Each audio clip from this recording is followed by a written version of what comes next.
أعوذ بالله من الشيطان الرجيم بسم الله الرحمن الرحيم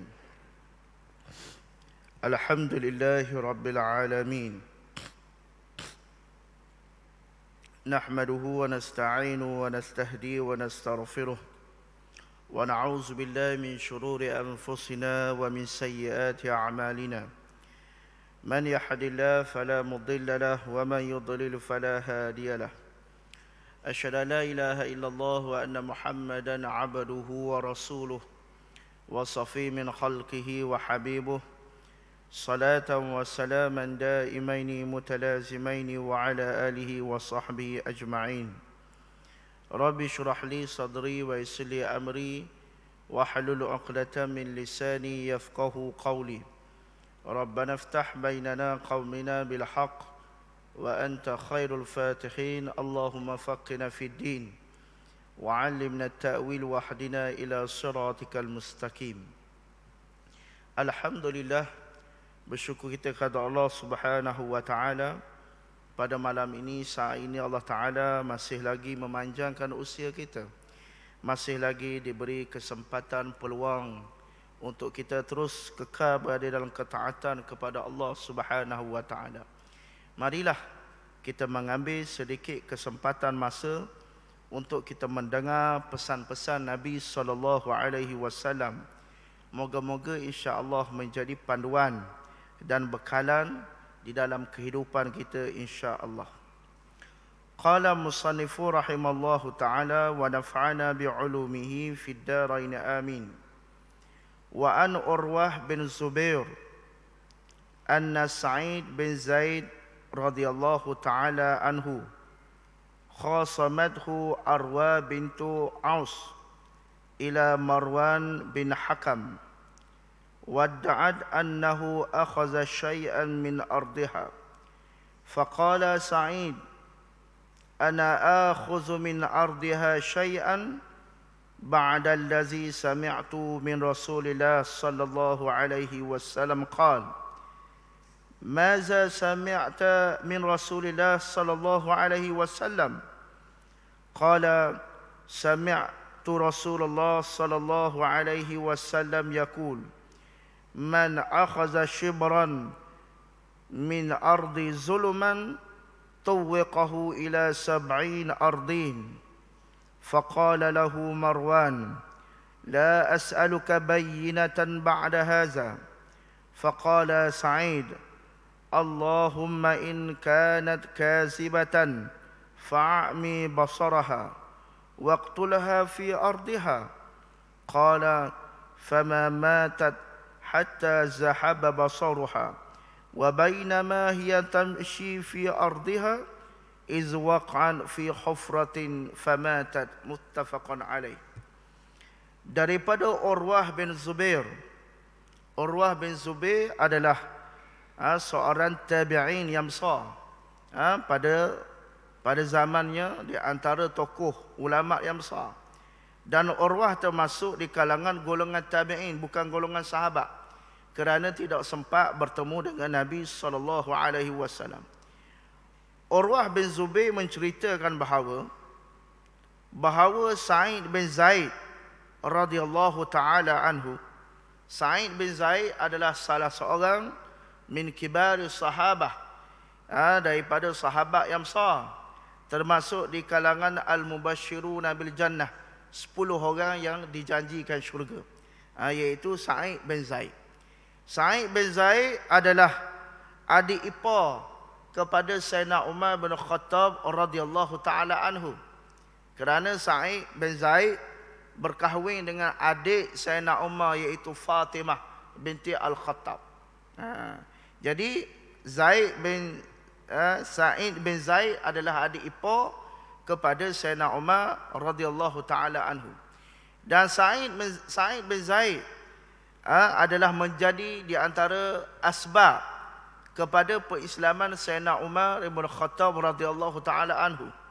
Dalam kisah penislaman Sayyidina Umar yang masyhur, ketika mana Sayyidina Umar bin Khattab radhiyallahu taala anhu hendak pergi membunuh Nabi SAW, tetapi dalam perjalanan nak pergi ke rumah Nabi, tiba-tiba Sayyidina Umar disapa oleh seorang kakaknya yang bertanya, nak pergi ke mana wahai Umar?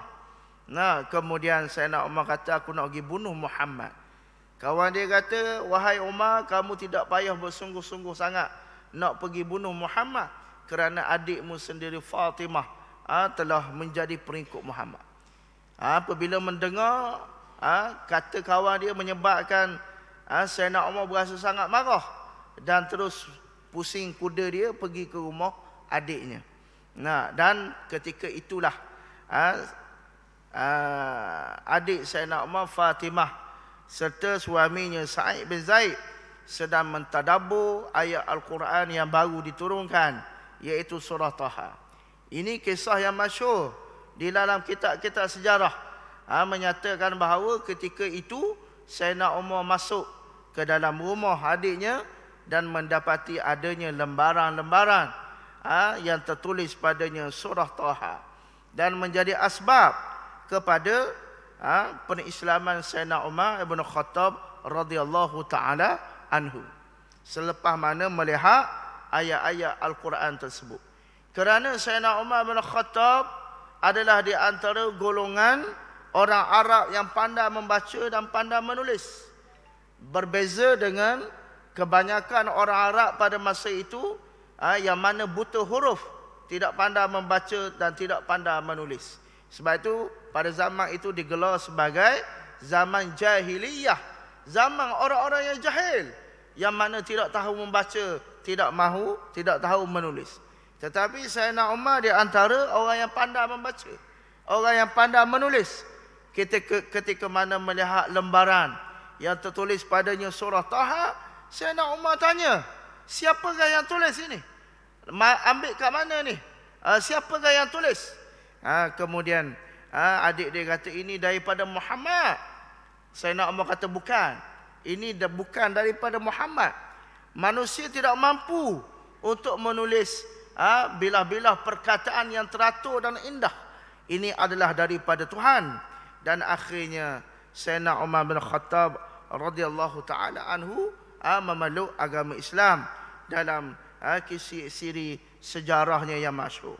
Itu berkenaan dengan Sa'id bin Zaid, yang mana yang diceritakan dalam hadis ini. Jadi Urwah bin Zubair satu hari dia menceritakan bahawa Sa'id bin Zaid khasamathu Arwa bintu Aus. Satu hari Sa'id bin Zaid ni berbalah ataupun berbantah dengan seorang lagi, nama dia Arwa bin Aus.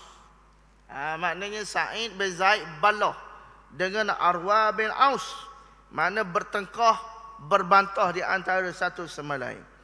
Bila berbantah ni tuan-tuan, bila berbalah, maka dibawa kes ini kepada gubernur pada masa itu, iaitu Marwan bin Hakam. Marwan bin Hakam yang menjadi gubernur pada zaman tersebut. Kemudian apakah yang diperbantahkan? Apakah yang diperbalahkan antara Arwa dan juga Sa'id? Arwa menyatakan bahawa wadda'an annahu akhaza syai'an min ardiha. Arwa menuduh Sa'id bin Zaid mengambil tanah dia. Nampak?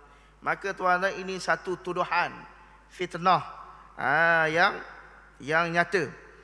Jadi tuan-tuan, Arwa tuduh Sa'id bin Zaid mengambil tanah dia. Kemudian akhirnya berbalah dua orang ni. Kemudian dibawa berjumpa dengan Gubernur Marwan bin Hakam untuk menyelesaikan masalah pertelingkahan ini. Nak balah bak berebut tanah. Macam hari inilah. Berbalah sebab sempadang tanah. Sempadang tanah.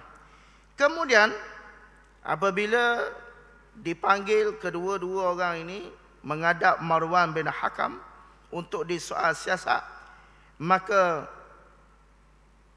apabila Arwa menuduh Sa'id bin Zaid mengambil tanahnya, maka Sa'id pun berkata, ana akhuza min ardiha syai'an ba'da sami'tu min Rasulillah sallallahu alaihi wasallam. Sa'id bin Zaid kata, adakah aku ni nak ambil tanah orang selepas mana aku mendengar daripada Nabi sallallahu alaihi wasallam? Kemudian Marwan bin Hakam pun tanya, apa yang kamu dengar daripada Nabi sallallahu alaihi wasallam? Sa'id bin Zaid kata, sami'tu Rasulullah sallallahu alaihi wasallam yaqul, aku telah mendengar daripada Nabi sallallahu alaihi wasallam bersabda, man akhadha shibran min ardi zulman tuwiqahu ila sab'i ardin. Nabi sallallahu alaihi wasallam bersabda, siapa yang mengambil sejengkal tanah secara zalim, maka akan dibebankan di atas belakangnya sebanyak 7 lapis bumi. Jadi Sa'id bin Zaid kata, selepas mana aku dengar Nabi SAW bersabda seumpama ini, adakah tergamak untuk aku ambil tanah orang secara zalim? Nampak? Dan tuan-tuan, kita tahu Sa'id bin Zaid adalah min kibaris sahabah. Golongan sahabat adalah sebaik-baik manusia selepas Rasulullah sallallahu alaihi wasallam. Mereka adalah golongan yang paling mentaati Allah Taala dan Rasul. Bahkan golongan sahabat mendapat pengiktirafan daripada Allah Taala apabila Allah Taala menyebut di dalam Al-Quran, radhiyallahu anhum wa radu an. Allah Taala redha kepada mereka, mereka redha pada Allah Taala. Pangkat yang tertinggi yang diberi kepada golongan sahabat. Sebab itu tuan-tuan, apabila kita membaca hadis, apabila kita membaca nama sahabat, maka hendaklah kita sebut pangkat dia, iaitu radhiyallahu anhu. Nampak? Tuan-tuan, kalau hari ini kita bila duduk di atas dunia, bila seorang itu ada pangkat, kita kena sebut pangkat dia. Kalau dia ada datuk, kita kena sebut datuk. Kalau dia ada datuk seri, kena sebut datuk seri. Kalau dia ada Tan Sri, kena sebut Tan Sri. Tapi tuan-tuan, pangkat yang paling besar adalah pangkat radhiyallahu anhu yang diberikan oleh Allah Ta'ala kepada golongan sahabat. Sebab itu tuan-tuan, sahabat adalah sebaik-baik manusia yang pernah dilahirkan di atas muka bumi ini. Nabi SAW bersabda, khairu quruni qarni, summa lazi yalunahum, summa lazi yalunahum. Nabi bersabda, sebaik-baik kurun, sebaik-baik umat manusia adalah pada zaman aku. Ayat ini pada zaman Nabi SAW, golongan sahabat. Kemudian selepas daripada itu, iaitu golongan tabi'in. Dan kemudian selepas daripada itu, golongan tabi'in. Nabi sebut 3 kali saja. Maknanya dalam tempoh 300 tahun, itulah sebaik-baik manusia yang pernah dilahirkan di atas muka bumi ini. Kerana merekalah orang yang paling memahami dan paling melaksanakan perintah Allah Ta'ala dan Rasul. Jadi termasuklah Sa'id bin Zaid.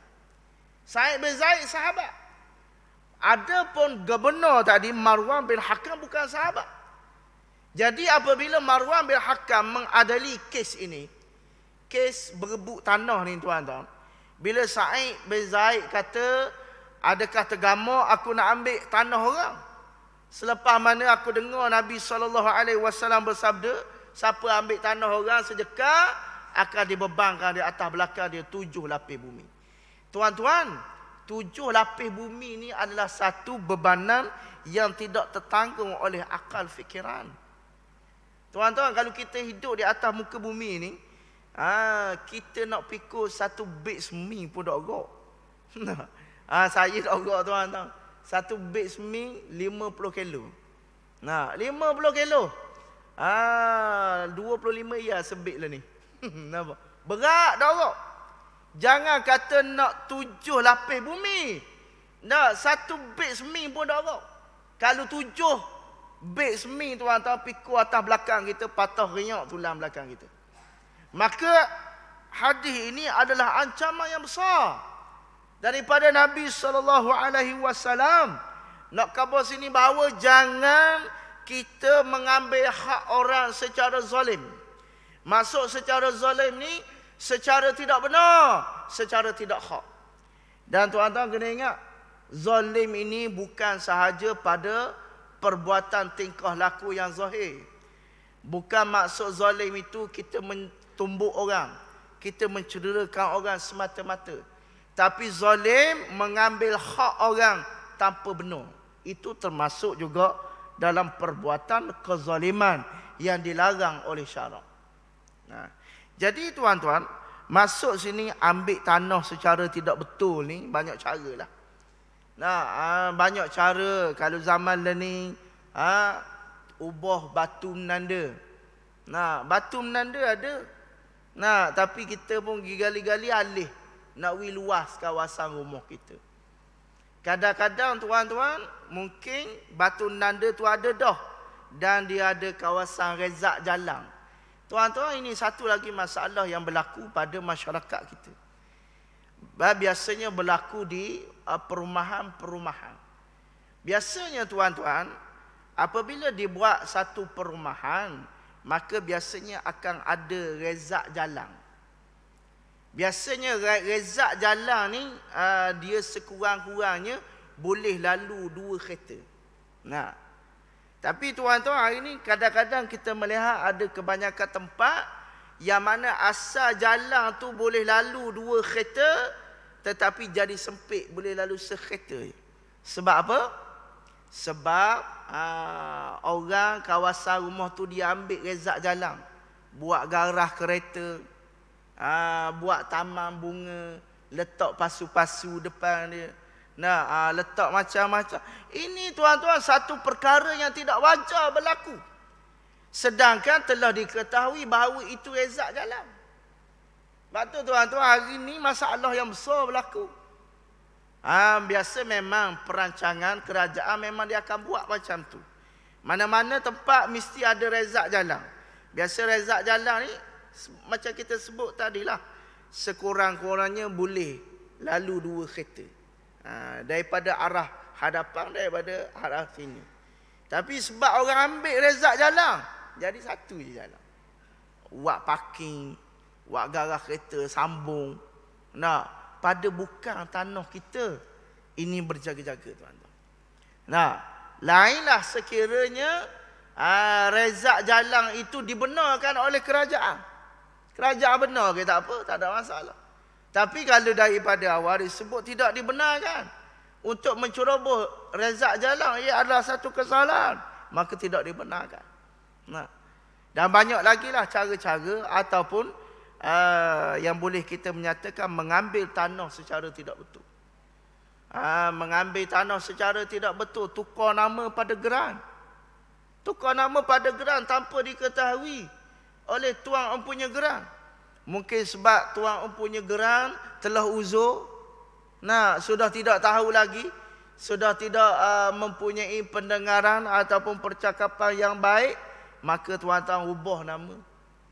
Ataupun sebab kita mempunyai ada kenalan di pejabat tanah, kita minta tukar nama. Nama ini termasuk di dalam akhaza ardi zulman, mengambil tanah secara zalim.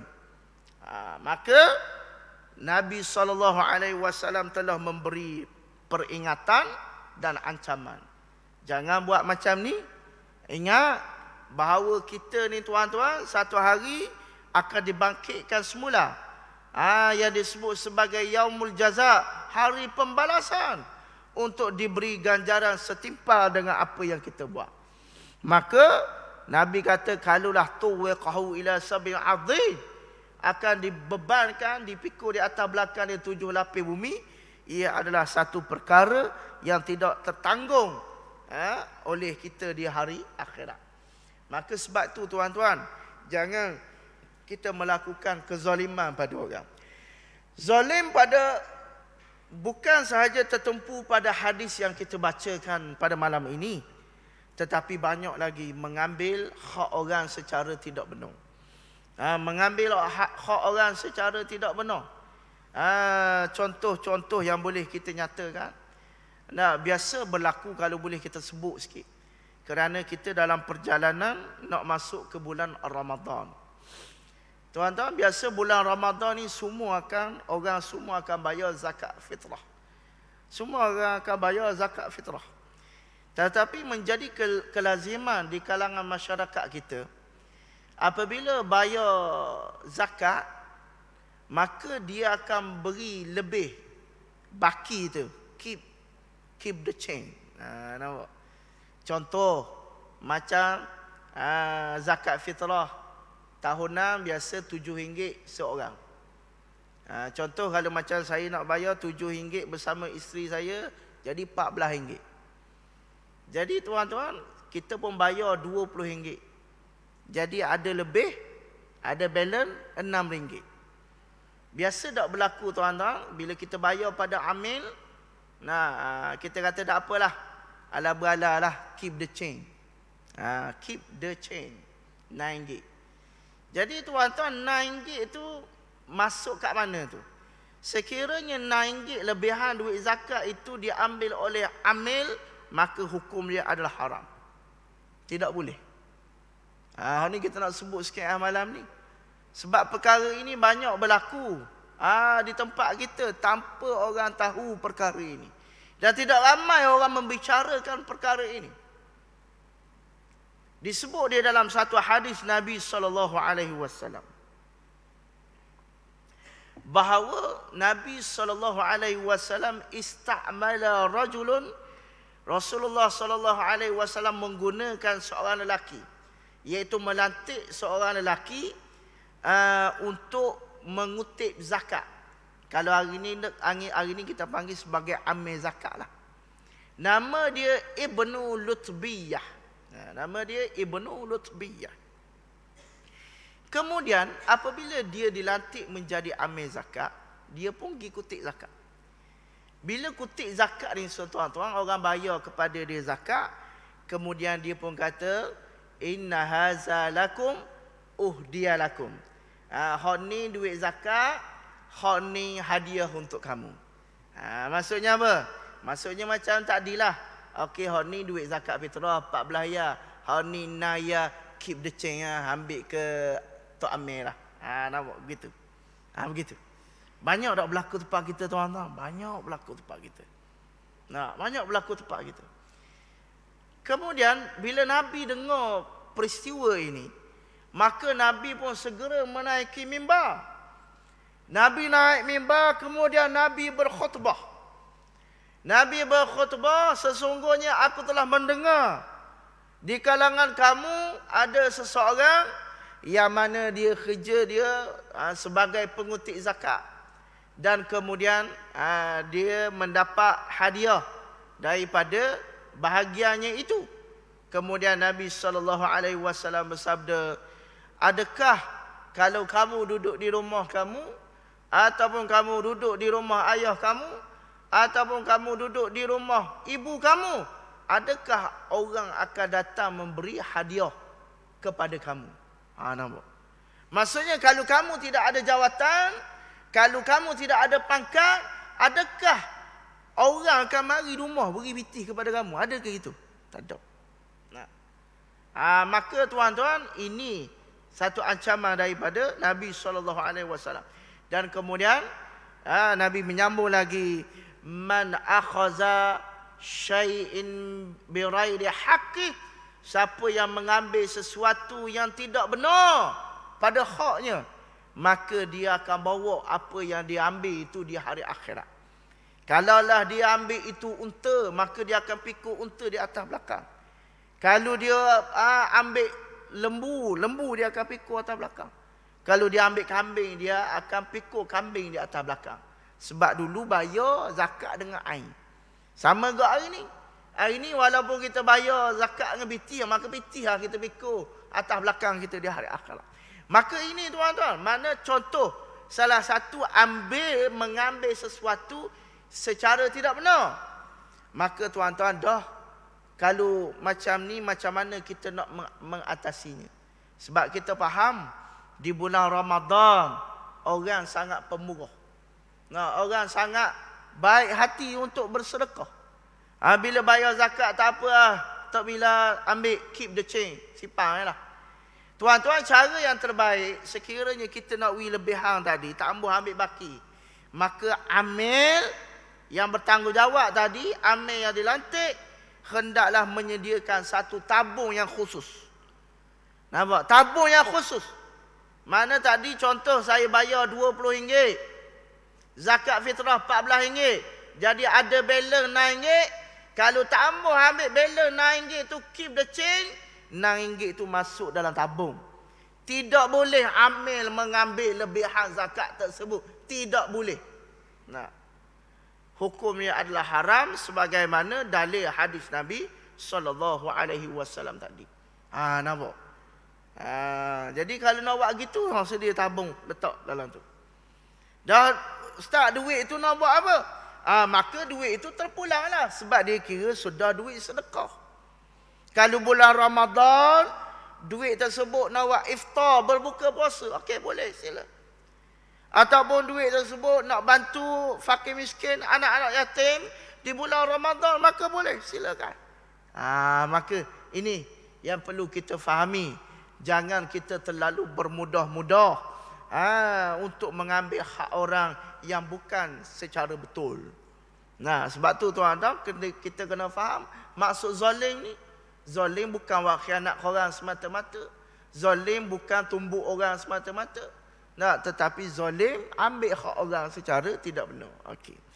Jadi tuan-tuan, selepas mana Sa'id bin Zaid beritahu macam itu kepada Marwan bin Hakam, maka Marwan pun kata, la as'aluka bayyinatan ba'da hadza.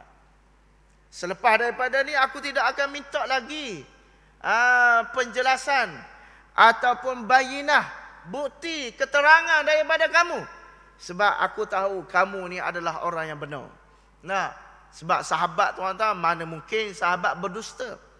Nah, mana mungkin sahabat bercakap bohong. Apatah lagi Sa'id bin Zaid ini adalah al-mubashshiruna bil jannah.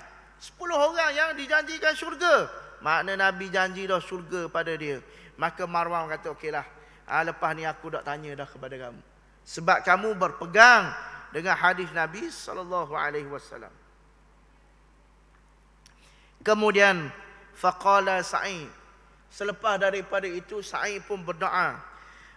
Berdoa kepada Allah Subhanahu wa taala, Allahumma in kana kazibatan, ya Allah, ya Tuhanku, sekiranya dia tadi, iaitu arwah, sekiranya arwah tadi cakap bohong, dia fitnah saya, dia cakap bohong, dia tuduh saya, maka fa'ami basaraha, maka butakan matanya, waqtulha fi ardiha, dan matikan dia di dalam tanah dia yang berebut tadi. Nampak? Maksudnya apa sini? Maksudnya Sa'id berdoa pada Allah Ta'ala yang disebut sebagai doa laknat. Nampak? Maka di sini tuan-tuan timbul persoalan. Ada di kalangan masyarakat kita menyatakan, ustaz, tak boleh kita doa laknat pada orang. Nah, tak boleh kita doa bala pada orang. Tak boleh kita doa kehancuran kepada orang. Maka tuan-tuan, hadis ini memberi penjelasan kepada kita bahawa boleh dan harus untuk seseorang itu berdoa laknat kepada Allah Subhanahu wa taala. Tetapi para ulama menyatakan bahawa yang lebih afdal adalah memberi maaf. Memberi maaf, ini adalah darjat yang paling tinggi lah tuan-tuan. Darjat yang paling tinggi, makam yang paling tinggi adalah memberi maaf kepada orang buat zalim kepada kita. Ini makam yang paling tinggi. Tapi sekiranya dia ni tuan-tuan memang jahat-jahat sungguh, zalim sungguh, dan kita pun tak tergamak nak mengampuni dosa dia, maka tuan-tuan boleh untuk kita berdoa laknat. Tapi tuan-tuan, sebaiknya adalah dengan keadaan berlapik. Nampak? Berlapik. Sebagaimana doa Sa'id bin Zaid ini.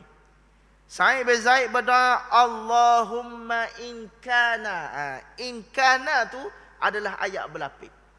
Maksudnya apa? Ya Allah, ya Tuhanku, sekiranya dia cakap bohong, sekiranya dia buat zalim, sekiranya dia betul-betul niat nak fitnah saya, sekiranya betul-betul dia ni menzalimi saya, sekiranya tu ayat berlapis. Nampak? Maka turunlah bala pada dia. Dan Sa'id bin Zaid ni berdoa apa tuan-tuan? Berdoa fa'ami basaraha, butakan mata dia. Nampak? Tuan-tuan, bukan main ni tuan-tuan, buta mata tu. Dan minta supaya apa? Waqtulha fi adhiha, dan matikan dia dalam tanah hok dia berebut tadi. Menunjukkan di sini bahawa apa? Menunjukkan di sini kita kena berhati-hati dan berjaga-jaga dengan doa orang yang dizalimi. Nabi SAW bersabda, ittaqu da'watil mazlum, takutlah kamu kepada doa orang yang dizalimi. Kerana doa orang yang dizalimi ni tidak ada hijab di antara dia dengan Allah Ta'ala. Walaupun orang itu orang yang asi, orang yang berdosa, bahkan orang itu orang kafir sekalipun. Nampak? Sebab tu tuan-tuan, kita jangan buat zalim pada orang. Bimbang-bimbang orang yang kita buat zalim tadi, dia berdoa kepada Allah, doa dia terus sampai ke hadrat Allah Subhanahu wa Ta'ala. Jadi tuan-tuan, selepas mana Sa'id bin Zaid berdoa seumpama ini, kemudian fama matat hatta zahaba basaruha. Disebut orang pun tengok bahawa tidak lama selepas daripada itu arwah tadi tuan-tuan buta sungguh. Tidak berapa lama dia buta sungguh. Kemudian taltamisu judur. Kemudian bila buta ni tuan-tuan, dia jalan dalam keadaan meraba-raba. Al-judur ni dinding. Maknanya jalan pegang dinding, jalan meraba-raba lah. Dan taqulu asabatni da'watu Sa'id, dia kata, Allah, aku kena doa Sa'id dah ni. Nampak? Aku kena doa Sa'id dah. Sebab tu tuan, jangan buat lebih kurang. Kalau orang doa zalim kepada kita, kalau orang doa bala pada kita, biar berasa takut sikit. Jangan berasa tak ada apa-apa. Kerana ini. Jadi Sa'id bin Zaid kata, Allah, aku kena doa Sa'id dah. Kemudian bila dia berjalan tadi, dia buta. Kemudian dia berjalan dalam kebun, dalam tanah dia tadi tu. Tanah yang dia tuduh Sa'id bin Zaid tadi. Kemudian wa annaha marrat ala bi'rin fid dar. Kemudian dia pun jalan dalam tanah yang dia berebut tadi, yang dia balah tadi. Kemudian dia pun lalu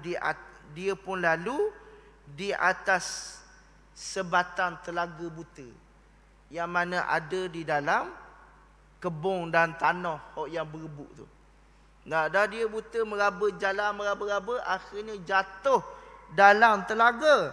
Maka tuan-tuan, faqa'at fiha, maka dia pun jatuh di dalam telaga tadi. Fakanat qabraha, dan telaga tadi menjadi kubur baginya.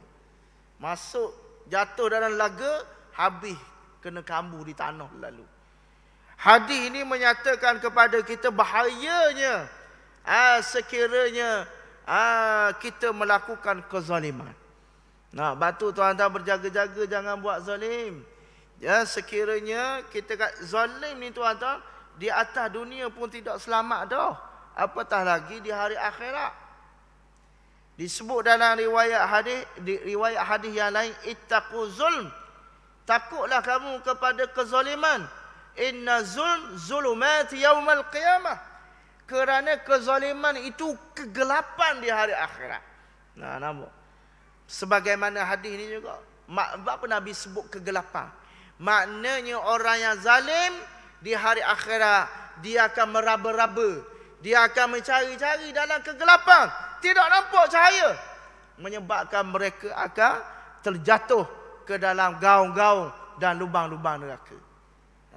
Tuan-tuan, mana hadis ini adalah hadis ancaman yang besar kepada kita semua. supaya berjaga-jaga daripada melakukan kezaliman. Tuan-tuan kena ingat. Dan sekiranya kita telah melakukan kezaliman, maka tuan-tuan segera menyelesaikan. Segera minta maaf, segera minta halal kepada orang yang kita buat zalim. Hari ni tuan-tuan, hari ni ramai orang buat zalim, ambil pitih orang tanpa benar. Hari ni banyak skamer-skamer ambil pitih orang secara tidak betul. Ada penipu. Orang minta buat kerja, buat awning atap, buat pagar, buat beranda, pitih ambil tapi kerja tak buat. Ini ingat, di hari akhirat. Jangan berasa sedap, sedap boleh pitih 5-6 ribu pitih orang. Tapi tuan-tuan, di hari akhirat dia bawa beban yang besar. Bawa beban yang besar. Jadi tuan-tuan, selesaikanlah urusan kita dengan manusia sementara kita masih ada usia. Dan tuan-tuan, yang terbaik adalah kita berlepas diri. Dengan cara kita beri kemaafan kepada orang yang kita buat silap dan salah. Biasa kita dengar tuan-tuan, masyarakat kita akan cakap, kalau orang buat zalim kepada kita, dia kata tak apalah, jumpa di hari akhirat lah lagi. Biasa tak dengar gitu? Orang buat jahat pada kita, dia kata tak apalah, jumpa di hari akhirat lagi lah tuan-tuan. Tuan-tuan, sebolehnya kita tak mau jumpa di hari akhirat. Sebolehnya kita tak mau jumpa di hari akhirat. Sebab kalau jumpa jadi perbahasan tu jadi panjang pula. Perbahasan jadi panjang, jadi menyebabkan kita lambat masuk ke dalam syurga Allah Ta'ala. Jadi tuan-tuan, semasa usia kita yang masih ada ni, maka selesaikanlah urusan yang masih belum selesai sesama manusia. Sekiranya kita ada ambil barang orang, maka pulangkan. Sekiranya kita ada buat zalim kepada orang, maka minta maaf dan minta halal, supaya perjalanan kita menuju ke hadirat Allah Ta'ala adalah perjalanan yang lancar dan tidak membebankan kita di hari akhirat. Moga-moga bermanfaat pada pertemuan kita pada malam ini. Apa yang baik daripada Allah Ta'ala, lemah dan kurang kelemahan daripada diri saya sendiri, dan saya beristighfar ampun taubat kepada Allah Subhanahu wa Ta'ala. Wallahu subhanahu wa ta'ala alam. Aqulu ma sami'tum, aqulu qali hadza wa astaghfirullah li wa li wa lakum. Wassalamu alaikum warahmatullahi ta'ala wabarakatuh.